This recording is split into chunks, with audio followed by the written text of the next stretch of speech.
compartilhando justamente da opinião de grandes especialistas. Chegou a hora da gente receber o Fabrício Velloni, que é economista-chefe da Frente Corretora. Fabrício, seja sempre muito bem-vindo à nossa programação da BMC News. Ótimo dia para você. Bom dia, Paula. Bom dia a todos que nos assistem.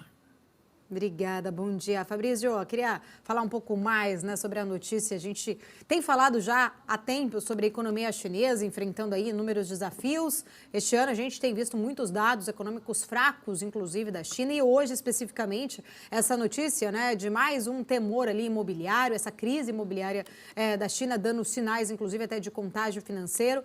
Eu queria entender um pouquinho da sua leitura e os impactos que você acredita que a gente pode acabar tendo, globalmente, por conta dessa desaceleração chinesa e essa grande preocupação de mais uma incorporadora ali, não conseguindo honrar o pagamento dos seus títulos de dívidas.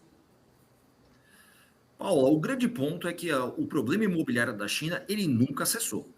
Nós tivemos uma escassez de dados no mercado imobiliário nesse último praticamente quase um ano, desde o problema da Evergrande. A China vem ali injetando capital na economia, mas não tendo efeito. O mercado também já meio que desacreditou desses auxílios enviados que a China vem tentando fomentar na sua economia interna e cada vez mais vem expondo a fragilidade da China. Paulo, o grande ponto é que a China acabou entrando numa queda de braço com o mercado americano, e isso, principalmente desde o conflito ali entre Taiwan e China, da visita de Nancy Pelosi a Taiwan, isso já vem ali se expondo cada vez mais, Tanto é que na semana passada o governo Biden acabou ali sancionando empresas de investir no segmento de tecnologia, cybersecurity, na parte militar na China. E isso vem cada vez mais mostrando a fragilidade da economia chinesa, que vivia do que efetivamente? Basicamente inserindo renda artificial em sua economia para ela girar. O mercado interno da China vem cada vez mais encolhendo. Agora, o que traz de preocupação, eu acho, não só globalmente, mas principalmente para o Brasil. Nós vamos ver ali empresas, principalmente de minério de ferro e aço ali, sofrendo um pouquinho com a revisão das suas exportações para o mercado chinês, visto que o segmento imobiliário e a construção civil na China, ela acaba consumindo bastante essa commodity. Não é por menos que estamos vendo ali já o dólar já batendo na casa dos 4,95. Então, ainda tende a puxar um pouquinho mais. Se nós olharmos para o cenário de Brasil, principalmente Copom, eu acho que pode ter alguma mudança nesse meio do caminho.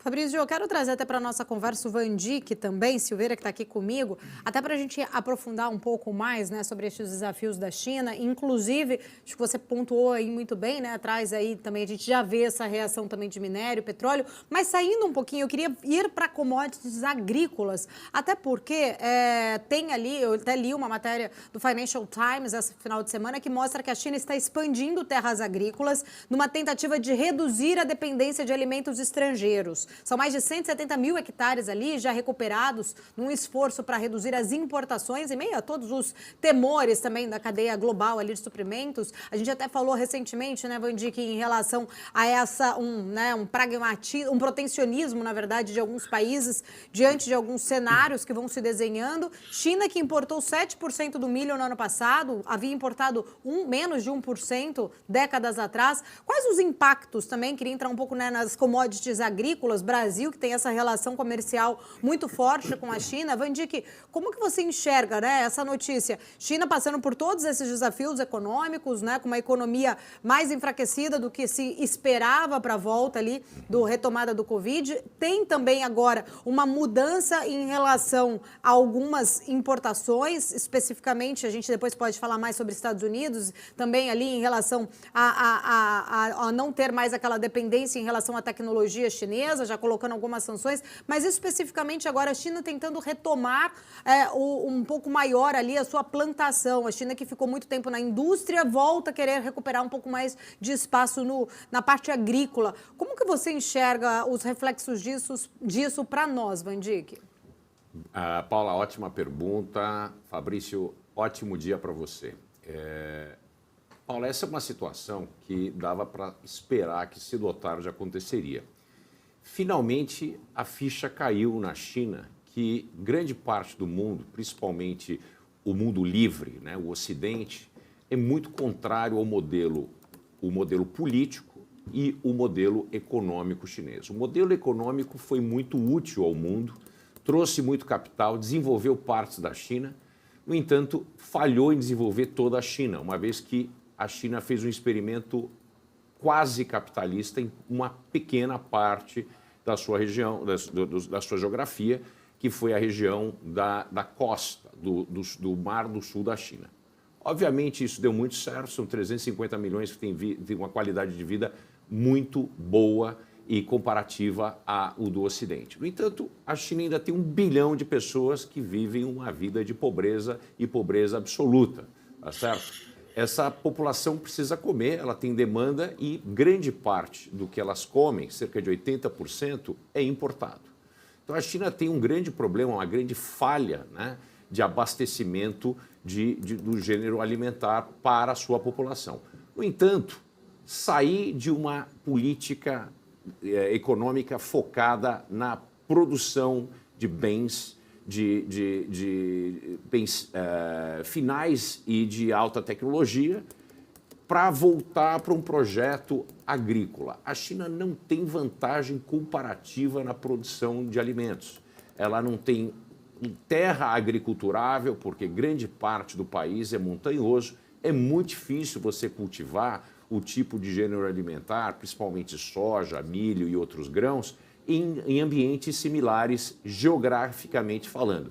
Então isso é provavelmente um projeto, uma tentativa de escapar desse cerco que o Ocidente vem montando ao redor da China, e a China sabe que é muito vulnerável em 2 tipos de commodity. A primeira, sim, os grãos e gêneros alimentícios, e o segundo, petróleo e energia em geral, porque a maior parte do petróleo e da comida que o povo chinês ingere vem de fora. Uma vez que o mundo está cada vez mais cercando a China e colocando em xeque o seu modelo econômico e, obviamente, desrespeitos a direitos humanos, uma série de problemas que advêm disso, a China vem cada vez mais buscando uma espécie de estado de autarquia, o que é impossível. A China não tem condição de fazer isso. No entanto, existe esse contrapeso, principalmente os efeitos que tem para países exportadores de commodities, como o Brasil, essa busca da China de ser mais independente do ponto de vista alimentar. Isso impacta diretamente o Brasil. O Brasil, cerca de 30% do nosso comércio exterior é com a China.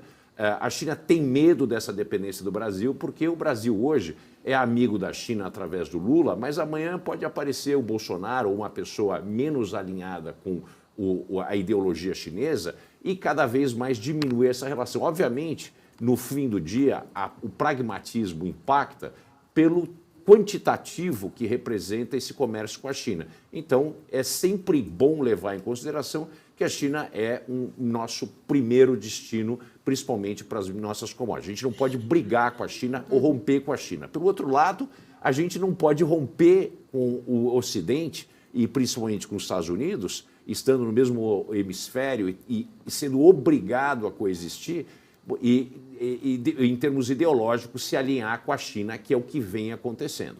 Então, existem implicações muito sérias para o que a China está tentando fazer, esse receio de dependência, mas ela é dependente, tem pouco que ela pode fazer, ela não tem vantagem comparativa na produção de alimentos, isso a própria geografia da China impede, e, obviamente, os esforços que foram feitos nos últimos 50 anos para focar na produção de todos os tipos de material industrial. Então, é muito difícil você reverter uma economia de uma hora para outra para focar, por exemplo, em tecnologias agrárias, que seriam, por exemplo, o que aconteceu no Brasil ao longo dos últimos 50 anos. A gente investiu nisso. Uma das poucas coisas que funcionaram e funcionaram muito bem foi essa visão de expandir a nossa fronteira agrícola e usar a tecnologia de ponta, principalmente liderado pela Embrapa, na busca dessas soluções. A China não fez isso.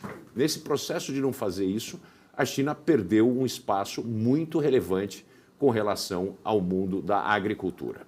Eu quero ouvir também o Fabrício. Fabrício, por gentileza, né, entender um pouquinho também da sua visão, da sua leitura sobre esta questão, principalmente, até acho que o Vandic pontuou muito bem, né? A China compra, a gente tem 1/3 aí da nossa relação comercial, com a balança comercial com a China. China compra 70% da soja que nós exportamos. Então, eu queria entender também um pouquinho da sua leitura em relação a essa preocupação, né? Se existe, de fato, essa preocupação na sua visão aí, dessa mudança, talvez, né, mais comportamental interna, econômica da China em voltar a expandir um pouco mais a sua produção agrícola?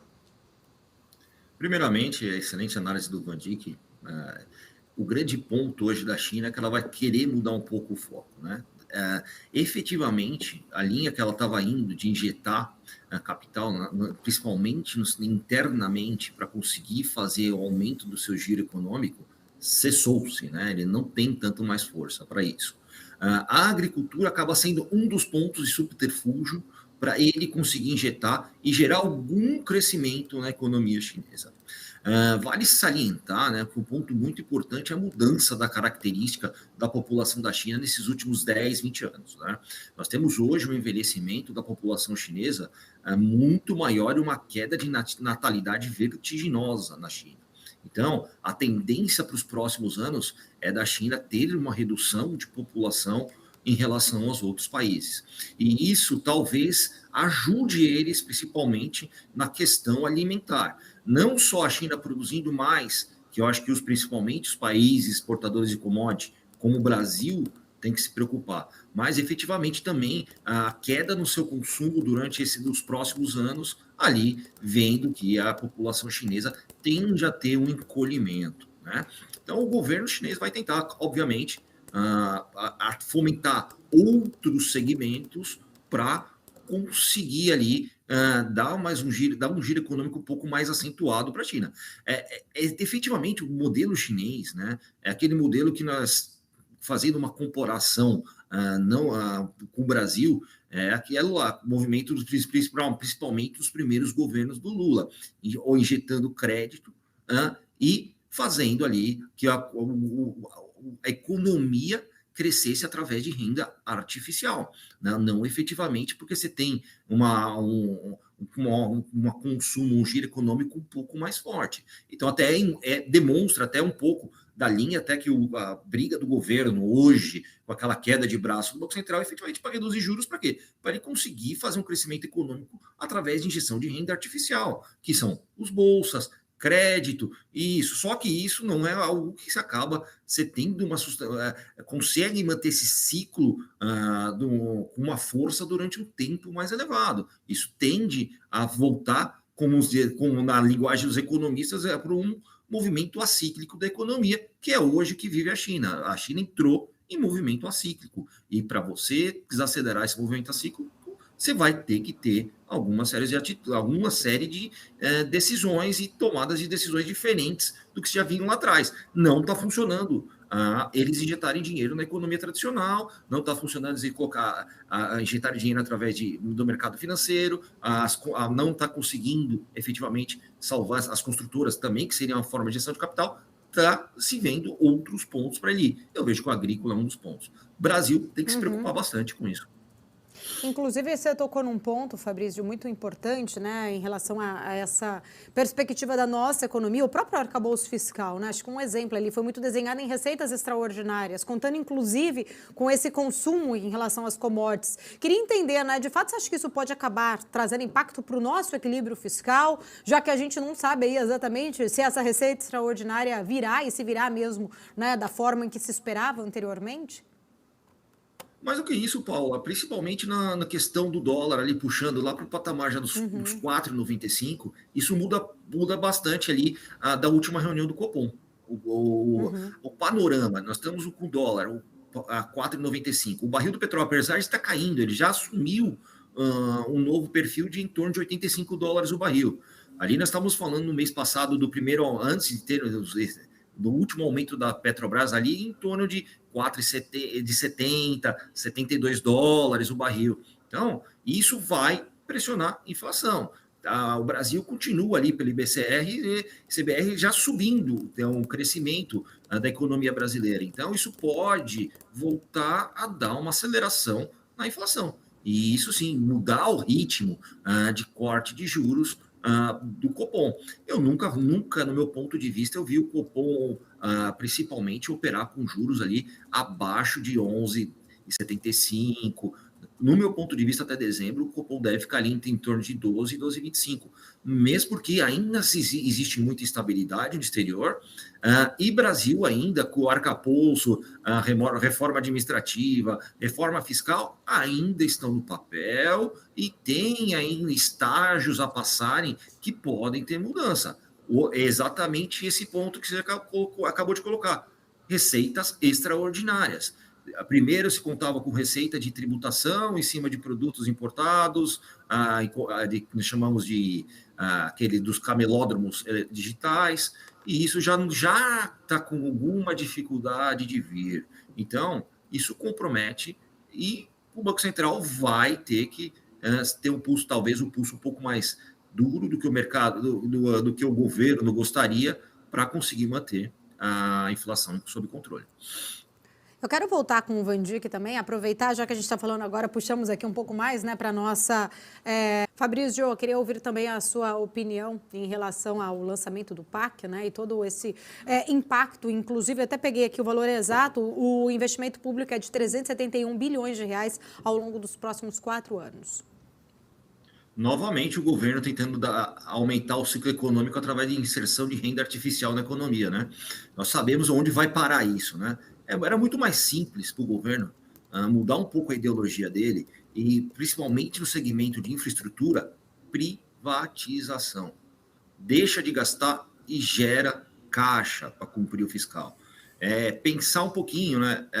Atrai capital estrangeiro de longo prazo para o Brasil, você consegue ter um desenvolvimento mais linear da sua economia, tirando esses gaps que a gente hoje sofre, principalmente de entrada de capital estrangeiro de curto prazo, que isso gera essa volatilidade aí no mercado, que acaba aí deixando o Brasil um pouco mais fora da lista dos investidores para investimento de longo prazo. Abre ali para as privatizações, principalmente no segmento de infraestrutura. Você deixa de gastar com o governo, com a gestão horrorosa nas estatais que se tem, principalmente estatais que acabam sendo cadeira aí de para troca de favores no governo, gestão ruim, que se aumenta a alavancagem de gastos do governo, traz capital para o Brasil, você traz ali, ao invés de você ter despesa, você vai gerar receita através dos impostos recolhidos por essas empresas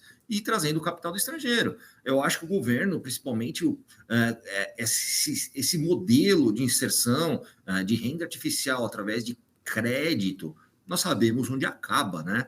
A partir que você começa a ter um endividamento maior, tanto das empresas ou até mesmo também das próprias pessoas físicas, você acaba gerando um gap lá na frente, daqui 2, 3 anos, que você vai estagnar a economia e entrar em processo recessivo. Exemplo que aconteceu lá no final do governo Dilma. Então, nós tivemos ali um período até 2010 que funcionou, mas depois a conta vem.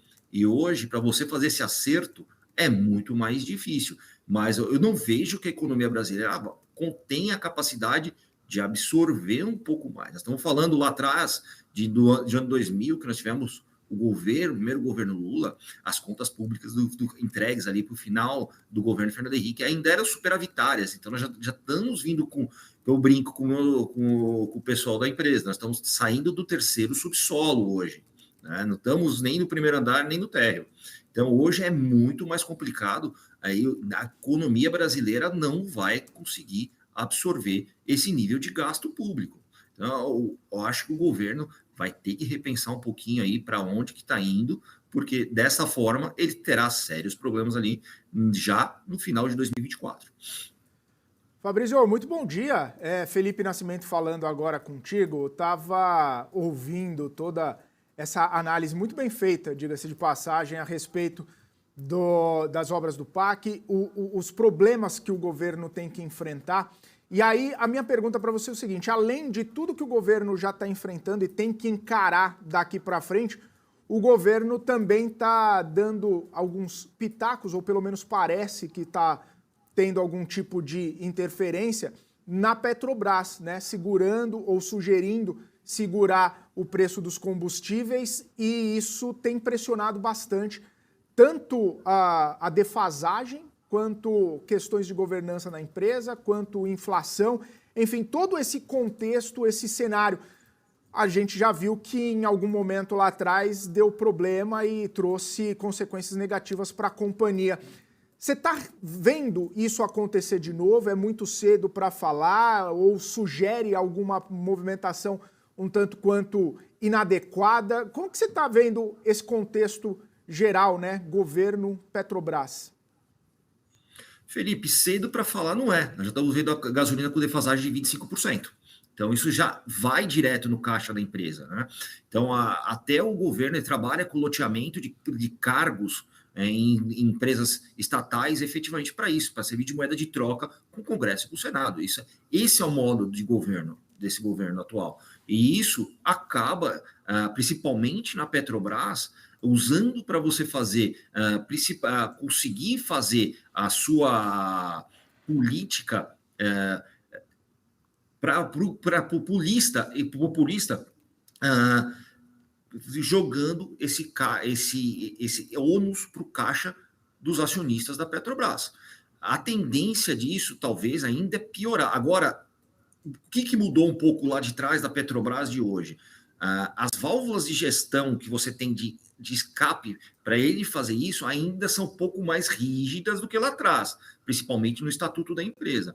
E isso talvez não deixa ficar naquela situação que nós tivemos lá em 2016. Então, é preocupante? Com certeza. Eu não vejo... hoje, você falar, você entraria em papéis da Petro? Hoje eu não entraria em Petro, até por essa incerteza. E isso pode refletir no caixa da empresa lá na frente e começar aquele processo de degradação, principalmente das suas receitas. É preocupante, Felipe. Eu acho que o investidor vai estar muito mais de olho até pelo histórico que se tem de Petrobras. Então, ele vai ficar muito mais de olho para como vai ser essa gestão, mas pelo histórico de curto prazo desses últimos 2 meses, já dá para ter uma boa noção de como vai ser.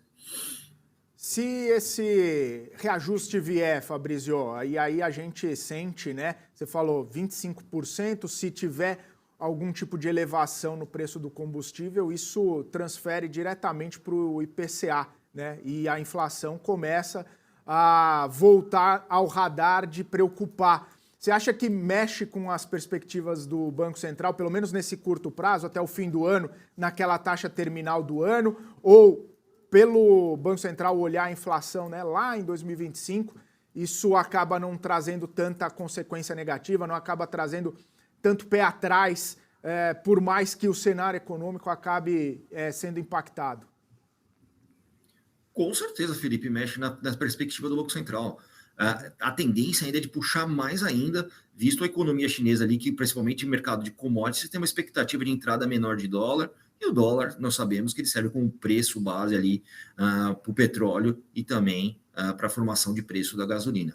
E isso vai puxar, sim, a inflação e vai puxar ali uma nova linha dentro do Banco Central, principalmente, talvez, revisando o que ele já previa até o fim do ano para redução de juros. Tá? No meu ponto de vista, até não só isso, né? Também nós temos ali, vamos colocar que no mercado externo, Felipe, a gente tem turbulência. Revisão de rating de bancos aqui nos Estados Unidos, revisão de rating dos Estados Unidos, tudo isso gera mais volatilidade no mercado financeiro. E isso, os emergentes, é a ponta da cobra, né? Ela vai chacoalhar mais, vai gerar mais volatilidade. Então, a economia brasileira, ela vem ainda em aquecimento, que é propício, é bom, ótimo para o Brasil, mas é propício efetivamente para você ter uma pressão inflacionária mais forte. E você mudando, principalmente preço de combustíveis, ele entra diretamente na equação da inflação, na cadeia toda, puxando para cima. E isso vai, efetivamente, mudar a tendência do Banco Central de juros. No meu ponto de vista, juros para o Brasil em dezembro, ele teria que flutuar entre 12 e 12,25. Eu não vejo muito mais espaço que isso, tá? Mesmo porque o Brasil, dentre os outros emergentes, vem do processo recessivo desde 2016, com crescimento pífio de PIB. E isso o investidor puxa no histórico. Pega o PIB do Brasil dos últimos 10 anos e o PIB da Índia nos últimos 10 anos, aí demonstra bastante esse cenário. Nós ali estamos mais de 20 vezes de crescimento inferior aos outros emergentes. E o nosso crescimento ainda de expectativa é muito fraco. A nossa carga tributária é ainda muito forte em cima, principalmente do segmento produtivo. A nossa segurança jurídica é frágil e isso deixa o investidor ainda muito receoso de uma entrada na economia brasileira. Então, isso aí demonstra que a gente vai ter que pagar ticket de risco ainda para o investidor, mantendo os juros um pouco mais altos.